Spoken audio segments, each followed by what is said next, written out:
ಪತ್ತಿ ಏನಲ್ಲಪ್ಪ ಕರೆಂಟ್ ಭಾಳ ಡೇಂಜರ್ ಪೀ ಆರ್ತ ಅಂತ.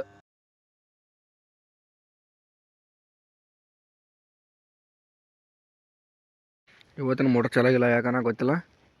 ನೋಡಮ್ಮ, ಅದು ಸ್ಟಾರ್ಟ್ರ್ ಯಾಕೆ ಹಿಡ್ಕೊಲಾಗದ.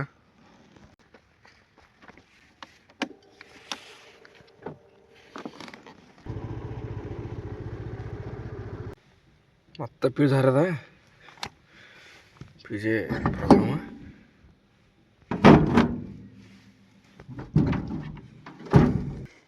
ಮತ್ತೆ ಪಿ ಜಿ ಹರದ ಯಾಕಪ್ಪ ಅಂದ್ರೆ ಸ್ಟಾರ್ಟರ್ ಹಿಡ್ಕೊಳೋದಲ್ಲ, ಅದ್ರ ಸಲಗ 3 ಪೀಸ್ ಕಿತ್ತೀನಿ. ಅಂದ್ರೇನು ಸ್ಟಾರ್ಟರ್ ಇದು ಇವು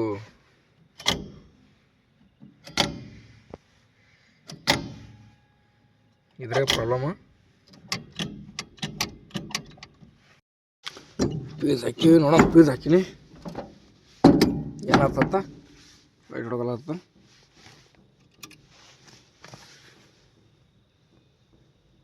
ಇನ್ನೇ ಸ್ಟಾರ್ಟ್ ಹಿಡ್ದಲ್ಲ, ಆದರೂ ಇವತ್ತು ಏನು ಹಿಡಿತ ಮಾಡ್ತಾ ಗೊತ್ತಿಲ್ಲ, ನೋಡೋಣ. ಹಾಂ, ಹಿಡಿತೀವತ್ತು, ಏನು ಹಿಡ್ದಿದ್ದಲ್ಲ. PG load ಬೀಳತ್ತಂತ. ಇವು ಪತ್ತಿ ಹೋಗ್ಯಾವ, ಪತ್ತಿ ಏನಲ್ಲಪ್ಪ, ಇಲ್ಲಿ ನೋಡಿ ಕಿಡಿ ಹಂಗೆ ಆರ್ತದೆ. ಕರೆಂಟ್ ಭಾಳ ಡೇಂಜರ್ ಪೀಜಿ ಆರ್ತ ಅಂತ. ಏನು ಮಾಡ್ತಾ ಗೊತ್ತಿಲ್ಲ, ಆದ್ರೆ ನೋಡೋಣ ಎಲ್ಲಿ ತೆಗೆ ನಡೀತದ. ಬೆಳಗ್ಗೆ ಆಡ್ದು ಬಿಡ್ತು. ನೀರು ಚಲೋ ಇತ್ತು, ಮೋಟ್ರ್ ಚಾಲೋ ಮಾಡಿದ್ವಿ. ಹಂಗಾರೆ ನೋಡಿ ನೀರು ಚಲೋ ಆಗ್ಯದ ನೋಡ್ರಿ, ಹೊಳ್ಳಾಗತ್ತ ನೀರು. ಮತ್ತೆ ಪೀಜ್ ಹರಿದ, ಅದಕ್ಕೆ ನೋಡೋಕೆ ಬಂದೀನಿ. ಇದಕ್ಕೇನಾರು ಮಾಡಿ ರಿಪೇರಿ ಮಾಡ್ಸೋಕೆ, ಇಲ್ಲಿಕಂದ್ರೆ ದಿನ ಇದೇ ಆಗ್ತದೆ ನಮ್ಮದು. ಪೀಜ್ ಹರಿದ, ಮತ್ತು ಈಗ ಪೀಜ್ ಜೋಡ್ಸೋಕೆ. ಈಗ ಮೋಟ್ರ ಯಾಕೆ ಚಲೋ ಆಗಲ್ಲ, ಮತ್ತು ಅಲ್ಲಿದ ಯಾಕೆ ಪೀಜ್ ಹಾರ್ತಾವ ಅಂತ ಹೇಳಿದ್ನಲ್ಲ.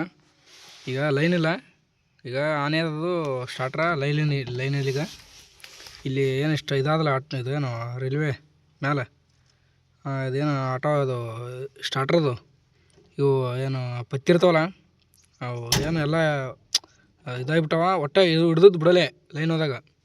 ಹಿಂಗೆ ಏನು ನೋಡ್ರಿ, ಇಲ್ಲಿ ಹಿಂಗೆ ಹಿಡಿತಲ್ಲ, ಹಿಡಿದು ಒಟ್ಟೆ ಬಿಡೋದು. ಅದಕ್ಕೆ ಏನು ಮಾಡ್ಬೇಕಪ್ಪ ಅಂದ್ರೆ ಪತ್ತಿ ತಿಕ್ಕಿ ಹಾಕ್ಬೇಕು. ಇವೇನು ಪತ್ತಿ ಅವಲ್ಲ, ಪತ್ತಿಕ್ಕಿ ಹಾಕ್ಬೇಕು. ಪತ್ತಿ ಹೋಗ್ಯಾವ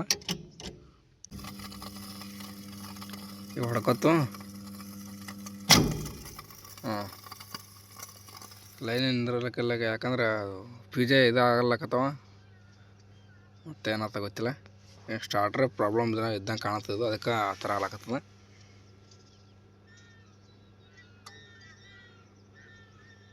ಚಾಲು ಮಾಡಿ ನೀರು ಚಲೋ ಆಗ್ಯಾವ, ಹೊಂಟ ನೀರು ಬೋದಿಗೆ ಎಷ್ಟು ಬೋತಾವ ನಮ್ಗೆ ಗೊತ್ತಾಗ್ತೇವತ್ತ. ಎರಡೆರಡು ಬುಳ್ಳದ ಬೋದ ಕಡೆ ಅಲ್ಲಿದೆ, ಇಲ್ಲಿ ತಗ ಆಗ್ಯಾವ. ಇವೆರಡು ಮುಟ್ಟಾವ, ಇವೆರಡು ಮುಟ್ಟಾವ. ಈಗ ಬಂದ್ ಮಾಡ್ಬೇಕು. ಜೋಳದ್ದು ನೀರು ಆಗ್ಯದ. ಈಗ ಜೋಳದ ನೀರು ಆಗಿದ್ದಕ್ಕೆ ಮತ್ತೆ ಹಳ್ಳಿ ಕಡೆ ಮೆಕ್ಕೆಜೋಳ ಬೀಳುತ್ತಲ್ಲ, ಮೆಕ್ಕೆಜೋಳ ಬಿಡತ್ತೆ ನೀರು. ಇದು ಮೆಕ್ಕೆಜೋಳ ನೀರು ಬಿಡೋದಂದ್ರೆ ಮತ್ತೆ ಗೊಬ್ಬರ ಎಣ್ಣೆ ಚಾಲು ಮಾಡ್ಬೇಕು ಮೆಕ್ಕೆಜೋಳಕ್ಕೆ. ಏನು ಹುಳ ಏನು ಅಂತ ಬೇಕು, ಎಲ್ಲಾರು ಒಂದೊಂದು ಗಿಡಕ್ಕೆ ಹುಳ ಕಾಣತ್ತಾವ. ಕಿವಿಡಿ ಹೊಡಿಯಬೇಕು ಎಣ್ಣೆ ಹೆಂಗಂದ್ರೂ ಇದಕ್ಕೆ. ಅದು ಚಾಲು ಮಾಡ್ಬೇಕೇನು, ಇದು ನೀರಾಗನ